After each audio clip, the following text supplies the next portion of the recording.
इस प्रकार से आप सबके सहयोग से हमने 6 माह में, खासकर 3 माह में कुछ निर्णय किए थे। 3 माह आप सबकी जानकारी में है, आचार संहिता के दरमियान चले गए, लेकिन उसके बावजूद भी सीमित दायरे के अंदर जो शासन की व्यवस्था हो सकती है, लोकसभा का इतना बड़ा चुनाव कराना, और जैसे मैंने पहले भी कहा था कि ये हमारे लिए बहुत बड़ी चुनौती थी। लेकिन मैं आपका भी आभार मानता हूँ, सभी इससे जुड़े हुए पक्षों का भी मानता हूँ और विपक्षी दल के लोगों का भी मानता हूँ कि सबके साथ मिलकर के चारों चरण के चुनाव में किसी भी ज़िले में ऐसी कोई घटना नहीं हुई जिससे हमारा ये लोकतंत्र का पावन पर्व कहीं कलंकित हो। मुझे इस बात का संतोष है। सभी पक्षों ने अपने अपने ढंग से चुनाव का प्रचार किया, अभियान चलाए, अलग अलग आयोजन हुए, लेकिन इनाल सब मिलकर के ये पूरा आयोजन शांतिपूर्वक, जो मध्य प्रदेश की पहचान है, उस प्रकार से ये अपना एक रूप लेके इसने अपना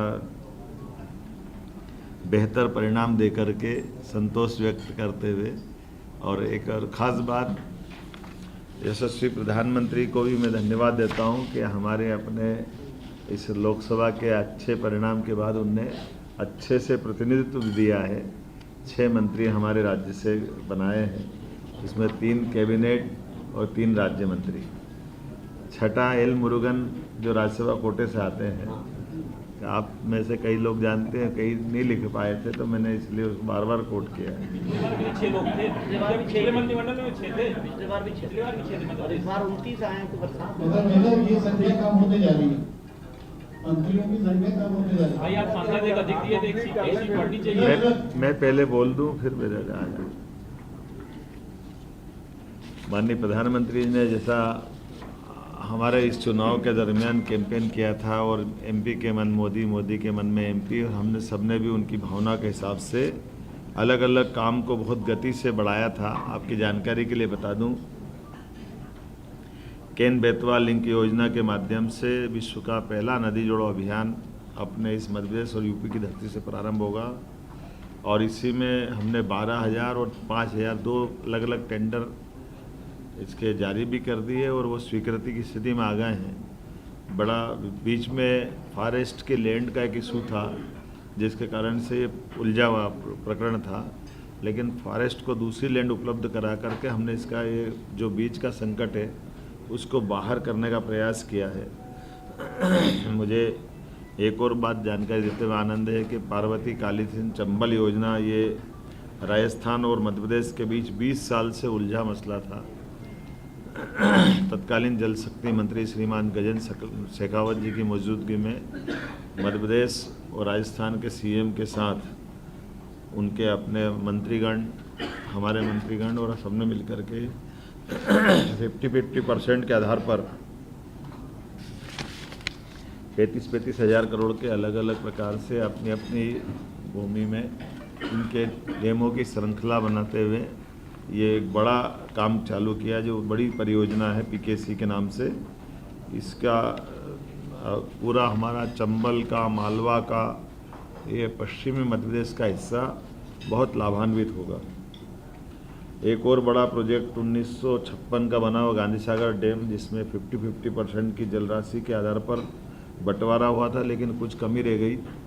उसके लिए भी हमने इशू उठाया और इस पर बात कर रहे हैं कि भाई ज़मीन हमारी ज़्यादा जा रही है और पानी का उपयोग हमको कम मिल रहा है, तो हमारे किसानों की दृष्टि से चंबल का पानी का हमारा हक भी और बढ़ता है। इस बिंदु को रेस करते हुए हमने इसमें मीटिंग भी की है, और मुझे लगता है कि इसका अच्छा समाधान निकलेगा, ताकि मंदसौर, रतलाम, नीमच, इन जिलों के अंदर लिफ्ट इरिगेशन के माध्यम से इस पानी का उपयोग भी हम करने वाले हैं। जैसे मैंने पहले बताया था, दोबारा बताऊंगा कि आष्टा तहसील सीहोर जिले में लगभग 60,000 करोड़ का नया निवेश, औद्योगिक निवेश गेल इंडिया प्राइवेट लिमिटेड के माध्यम से बड़ा प्रोजेक्ट हमारा आया है, जिसके कारण से इथेन क्रैकर परियोजना के माध्यम से लगभग निर्माण अवधि में 15,000 और बाद की अवधि में लगभग 5,600 लोगों को रोजगार लंबे समय तक मिलेगा, और इसके सहायक बहुत सारी उद्योग बाद में और लगने वाले हैं। कुल मिलाकर के जैसे मध्य प्रदेश में 283 औद्योगिक इकाइयों को 508 हेक्टेयर भूमि हमने आवंटित की। उज्जैन में मार्च माह में रीजनल इंडस्ट्री कॉन्क्लेव में ऐतिहासिक आयोजन किया, जिसमें 12,000 करोड़ से अधिक के ठोस प्रस्ताव हमारे बीच में आए और प्रदेश में 20,000 से ज़्यादा लोगों को रोजगार मिलेगा। 1 लाख करोड़ से अधिक के निवेश प्रस्ताव भी इसी दरमियान हमको मिले थे। कॉन्क्लेव में अन्य देशों के निवेशक भी आए, लगभग 4,000 प्रतिनिधि आए और ये सिलसिला हम लगातार जारी रखने वाले हैं। इसको रीजनल कॉन्क्लेव के माध्यम से हम देख रहे हैं कि जहाँ भी हमारे जबलपुर, ग्वालियर, रीवा, अलग अलग और इंडस्ट्रियल बेल्ट भी डेवलप होते जाए। अर्थव्यवस्था की दृष्टि से मध्य प्रदेश का अपना जीएसटी का कुल राजस्व 19,091 करोड़ रुपया प्राप्त हुआ, जो हमारे पिछले वर्ष से 26% ज़्यादा है। पिछले वर्ष जो जीएसटी कलेक्शन हुआ था उसमें 26% हमने ज़्यादा कलेक्शन किया है। और जैसा कि आप जानते हो कि बड़ी धनराशि मिलती तो बड़े पैमाने पर उसके भविष्य में लाभ उठाए जाते हैं। कृषि के संबंध में 2024-25 में 6 लाख से अधिक किसानों का 48 लाख मीट्रिक टन से अधिक की गेहूँ खरीदी हमने कर ली, लेकिन इस बार चूँकि रेट ही बहुत अच्छे हैं तो ये खरीदी वाला पार्ट हमारा, हम भी ये चाहते हैं कि अगर किसानों को अच्छे रेट मिल रहे हैं तो वो अपना स्वयं का भी माल बेच ले। अगर कोई भी कारण से उनको कठिनाई आती तो सरकार ने इसको लगातार बढ़ाते बढ़ाते जून के महीने तक हम खरीदी कर रहे हैं। आमतौर पे मार्च में भी हमने 10 मार्च के आसपास खरीदी प्रारंभ कर दी थी। इतनी लंबी खरीदी कभी नहीं चली और एक तरह से वो रेट को नीचे न गिरने देने का हमारा जो संकल्प है कि हम इस रेट से नीचे किसी हालत में भाव नहीं जाने देंगे। और लगभग 2400 रुपये कुंटल गेहूँ हमने खरीदा, उसमें 125 रुपये का बोनस हमारी सरकार के द्वारा दिया गया। जैसा हमने कहा था कि कोई योजना बंद नहीं होगी और सभी योजनाओं को समान रूप से सरकार चालू रखेगी। लाडली बहना योजना के बारे में भी हमने वही जो दिया गया वचन निभाया है। लगातार हमारी 1,29,00,000 बहनों के खाते में अभी तक 9,455 करोड़ रुपए की राशि का अंतरण हमारे द्वारा कर दिया गया। इसी प्रकार से लाडली लक्ष्मी योजना में 6 माह में 73,880 लाडली बहनों के खाते में बालिकाओं के 34 करोड़ की राशि अंतरित की गई।